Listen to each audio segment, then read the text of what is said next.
मैं सलाम करता हूँ, सैल्यूट करता हूँ इस्लाम के मानने वालों को, हमारे देश के मुसलमानों को, कि आपकी फेंकी हुई भीख के टुकड़े पर आज इतने सारे लोग पल रहे हैं। अगर आप नहीं होते तो शायद इनको गली का कुत्ता भी न पहचान रहा होता। नमस्कार दोस्तों, मैं विनय दुबे मुंबई से। पौराणिक काल में एक पारस पत्थर का उल्लेख आता है। हमारे हिंदू धर्म के ग्रंथों में, हमारे सनातन धर्मों में, ग्रंथों में एक पत्थर है, पारस पत्थर, जिसका जिक्र हमेशा आता रहा है कि वो चीज़ अगर किसी को छू दे, पारस पत्थर अगर किसी को छू दे, किसी सामान को, वस्तु को या लोहे को, तो वो सोना हो जाता था। ऐसी किंवदंतियाँ और कहानियाँ पुराने ज़माने से चली आ रही हैं, सुनाई देती है, हमने बचपन में बहुत सुनी है। आज उस पारस पत्थर की खोज हो गई भारत के अंदर। आपको सुन के आश्चर्य लग रहा होगा कि ये विनय दुबे आज किस मुद्दे पे बात कर रहा है। जी हाँ, मैं एकदम सही मुद्दे पे हूँ और ये जानकारी आप लोगों को बताना बहुत ज़रूरी था। कल शाम मैं बैठा हुआ था तो ये पारस पत्थर का मुझे ख्याल आया। आज भारत के अंदर वो पारस पत्थर का नाम है मुसलमान। उस पारस पत्थर का नाम है इस्लाम, कुरान। जी हाँ, ये एक ऐसी चीज़ें हैं, मुसलमान एक ऐसी चीज़ हो गई है कि जो भी इस चीज़ को करीब जाएगा, जो भी इस चीज़ से उलझेगा, वो सोना हो जा रहा है। आपने देखा होगा गोधरा दंगों में जिस तरह से मुसलमानों का कत्ले-आम किया गया, उसके बाद एक मुख्यमंत्री सीधे देश का प्रधानमंत्री हो जाता है, नरेंद्र दामोदर दास मोदी। जिस पार्टी में नरेंद्र दामोदर दास मोदी जी हैं, उस पार्टी का शायद ही कोई बंदा होगा जो इस मुसलमान शब्द से अछूता होगा, इस्लाम से अछूता होगा या कुरान से अछूता होगा। क्योंकि इनके लिए कुरान, इस्लाम और मुसलमान ऑक्सीजन से कम नहीं है। जिस तरह से हम ऑक्सीजन अंदर लेते हैं तो हम जिंदा रहते हैं, उसी तरह से देश में एक बड़ा तबका है जो बिना मुसलमानों के नाम लिए ज़िंदा रह ही नहीं सकता। और ये कौम इतनी सब्र और बरकत देती है कि एक रोड छाप गुंडा भी लोगों का हीरो बन जाता है। जिस तरह से कल दिल्ली में एक अपराधी जो इतना डरपोक था कि अपना घर बार छोड़कर भाग गया था, पहले सेशन कोर्ट में उसकी ज़मानत खारिज हुई, फिर हाई कोर्ट में मुंह के बल गिरा और वहाँ पर ज़मानत खारिज हुई। ये बंदे को लोगों ने कंधे पर बैठाकर पुलिस स्टेशन पहुँचाया।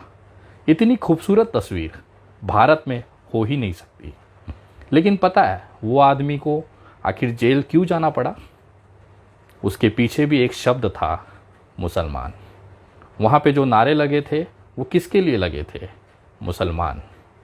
आज देश में एक बड़ा तबका मुसलमानों के नाम पर जिंदा है, उनकी भीख पे पल रहा है। अगर वो व्यक्ति मुसलमानों को गालियाँ ना दें, मुसलमानों को अपशब्द न कहें, तो शायद ही कोई कुत्ता, सड़क चलता हुआ खुजली वाला कुत्ता, इनको इज्जत दे। इन्होंने अपने लिए ज़िंदगी भर काम किया, लेकिन वो शोहरत, वो हैसियत हासिल न कर पाई। लेकिन जैसे ही उन्होंने मुसलमान शब्द का इस्तेमाल करना शुरू किया, वो आज हीरो बनकर घूम रहे हैं।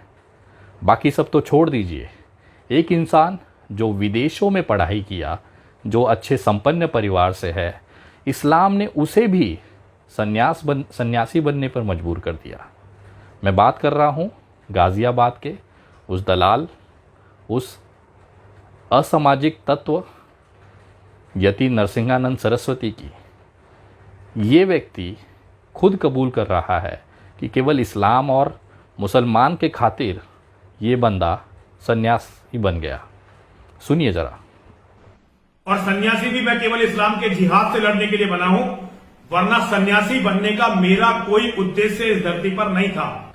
ये तो ताकत है भारत में इस्लाम, कुरान और मुसलमानों की, कि जो भी व्यक्ति मुसलमानों को या तो गरिया दे या उनके साथ हो जाए, वो हीरा हो जाता है, सोना बन जाता है। जैसे पारस पत्थर होता है कि इस कौम को अगर आपने छू दिया तो आप हीरा बन जाओगे, सोना बन जाओगे। और यही शॉर्टकट आज पूरे देश में देखा जा रहा है।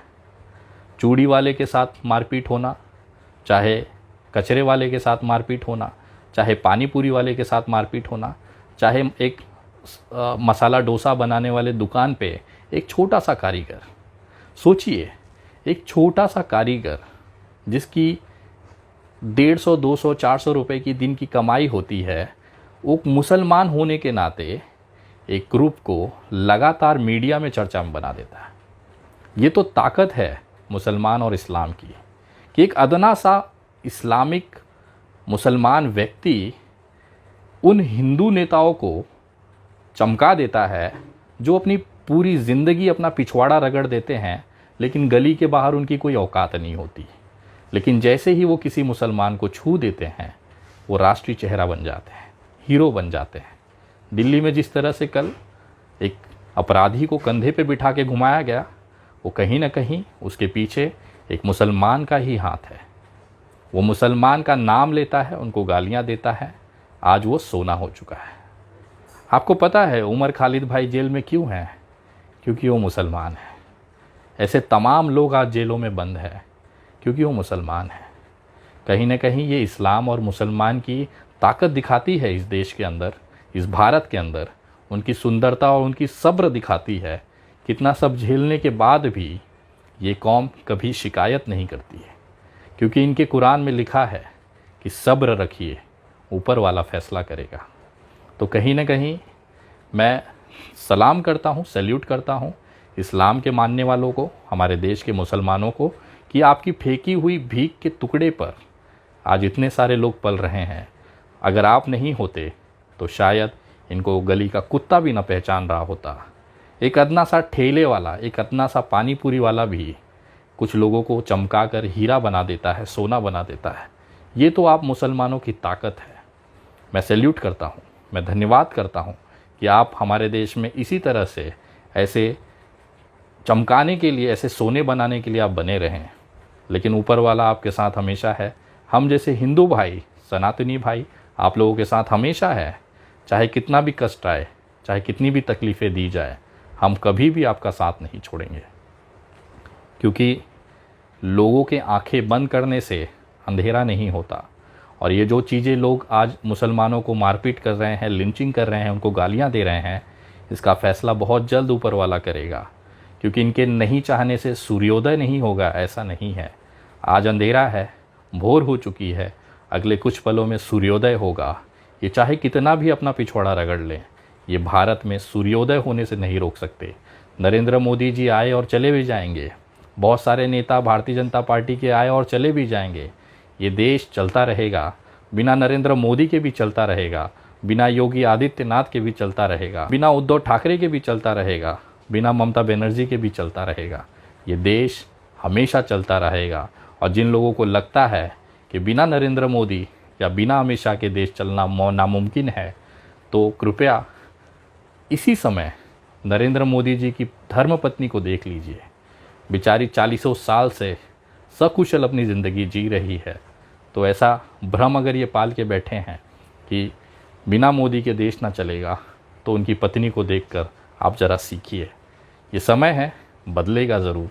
और इस्लाम, मुसलमान और कुरान को ख़त्म करने वाले कितने ही आए और चले गए।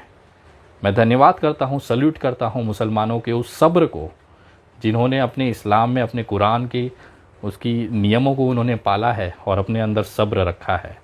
ऊपर वाले पे यकीन रखिए, अल्लाह पर यकीन रखिए, प्रभु श्री राम पे यकीन रखिए, क्योंकि कण कण में ये बसते हैं और कभी भी गलत नहीं होने देंगे।